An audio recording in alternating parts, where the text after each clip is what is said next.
Fala pessoal, tudo bem com vocês? Eu sou o Matheus Miranda e hoje eu quero falar com você sobre o fim de ano e como que você deve organizar o seu e-commerce. Se você está ouvindo também aí no nosso podcast, depois curta, compartilhe e vamos lá falar sobre 4 dicas importantes sobre como você deve organizar o seu e-commerce, beleza?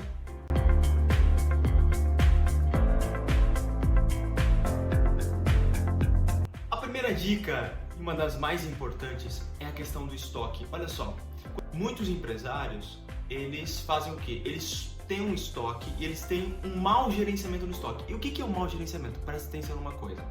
Quando você pega uma empresa, certo? E aí você começa a comprar um estoque, esse estoque ele precisa acontecer um negócio chamado ciclo. Então imagina que você comprou o estoque, certo? Esse estoque foi armazenado, esse estoque agora foi vendido e esse estoque vai ser enviado para o cliente. E aí a compra de mais um estoque e assim esse ciclo. O que acontece muitas vezes é que devido a uma questão emocional, uma questão de impulso, você acaba comprando um estoque além daquilo que é necessário. E isso é um problema, isso não pode. Você precisa gerenciar melhor o seu estoque. Então, qual dica eu daria para você em relação ao estoque? Utilize ferramentas, sistemas que você consegue visualizar aquela curva ABC. Se você não sabe o que é curva ABC, é aqueles produtos que você mais vende, aqueles produtos que possuem maior relevância, o segundo produto que possui maior relevância. E compre esses produtos. Toma cuidado para você não comprar aqueles produtos que vão ficar estocados por muito tempo. Olha que interessante, muitas vezes você está sem grana, sem dinheiro, porque você gerenciou mal o seu estoque. Então, para e-commerce, a primeira dica é otimize o seu estoque.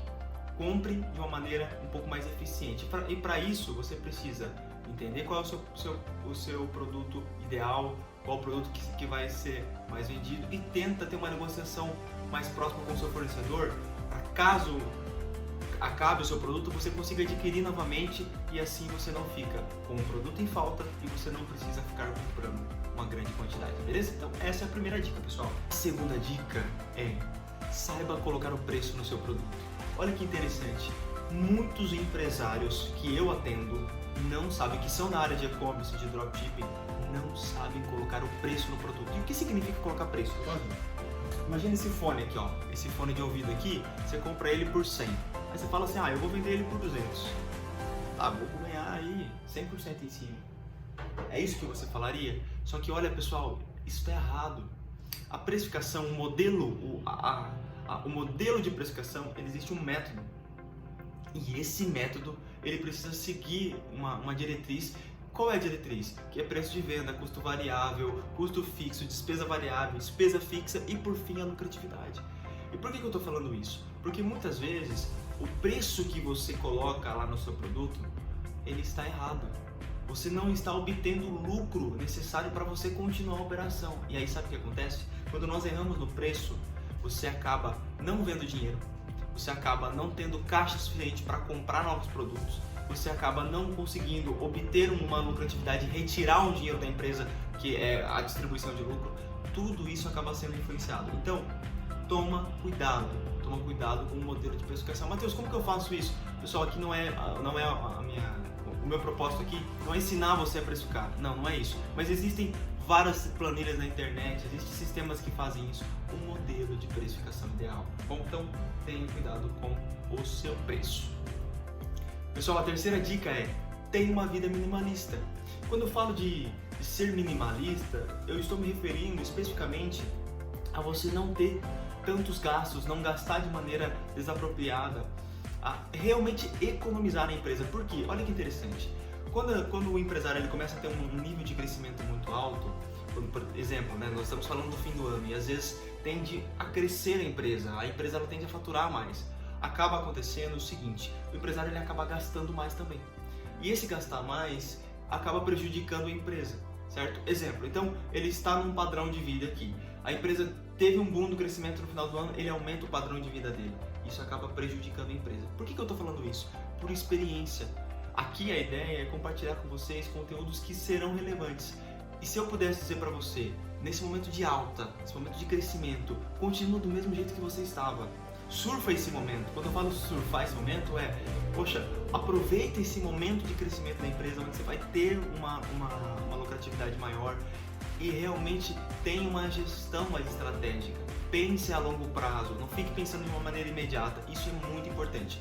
A maioria dos empresários que eu vejo que possuem um crescimento ali acelerado em um determinado momento, seja por Copa, seja por final do ano, seja pelo mercado que promove um crescimento ali naquele segmento que ele está vendendo, seja por exemplo uma Páscoa, um Natal, é muito importante você ter uma empresa minimalista, tá bom? Uma dica de ouro, hein, pessoal? A última dica, e não menos importante, é tenha uma gestão estratégica. Mateus, o que é gestão estratégica? Pô, você está falando mais do mesmo, será que isso é relevante, não é? Olha que interessante, quando eu falo de gestão estratégica, primeiro, você melhorou seu estoque. Então você está pensando aqui na otimização do seu estoque, você realmente modelou o seu preço de venda, então agora você está tendo um preço de venda, você está tendo uma gestão minimalista ali dentro da empresa. E agora, quando eu falo de gestão estratégica, pensa no seguinte, o que eu vejo muito no e-commerce, olha só o que eu estou falando para pessoas que possuem e-commerce, então quero te dar essa dica de ouro. Quando nós falamos de e-commerce, acontece muito de um produto, ele tem uma ascensão, então ele tem uma alta e depois ele diminui. E quando eu falo de gestão estratégica, esteja aberto para novas oportunidades de novos produtos. Olha que interessante, pessoal, quando nós falamos de gestão estratégica, eu estou me referindo a abra os seus olhos. Exemplo, imagina que você vende catraca de bicicleta. Estou dando um exemplo aqui esporádico, beleza. A catraca de bicicleta, ela tem uma ascensão, por quê? Porque houve a pandemia, o pessoal utilizou muito a bicicleta, houve uma ascensão, beleza. O que vai acontecer? Ela houve uma ascensão, ela houve uma subida e agora ela vai diminuir. Ela vai estagnar, certo? E aí a minha pergunta para você qual o produto que você está agregando dentro da sua empresa para que a sua empresa aproveite a onda de uma nova alta, de uma nova ascensão, de um novo produto. Olha que interessante que isso é importante você ter. E tudo isso que eu disse anteriormente, como por exemplo, gerenciar o melhor estoque, ter um modelo de precificação correto, ter uma empresa minimalista, vai te trazer um suporte para você poder faturar, para você poder vender, para você poder ter estrutura para poder atingir esses novos mercados. Eu já vi muitos empresários que iniciaram com um produto X lá, e esse produto ele teve uma ascensão muito grande, ele cresceu e de repente ele começou a diminuir. Quando ele começou a diminuir, esse empresário não estava preparado para surfar um novo momento, para buscar uma nova oportunidade. E o que aconteceu? Ele acabou tendo sérios problemas. Então, o que eu diria para você, como dica de ouro também aqui, tenha uma gestão estratégica sobre a sua empresa para você pensar em novos segmentos, em novos negócios. Beleza? Pessoal, esse foi mais um vídeo aqui sobre e-commerce. Se você gostou, compartilha, deixa o seu comentário aqui embaixo. Poxa, é muito importante pra gente, para que eu possa de alguma forma te ajudar. Esse é o nosso propósito aqui, tá bom? Deixa um comentário aqui que eu vou ter o prazer de responder você. Tchau, pessoal, até a próxima.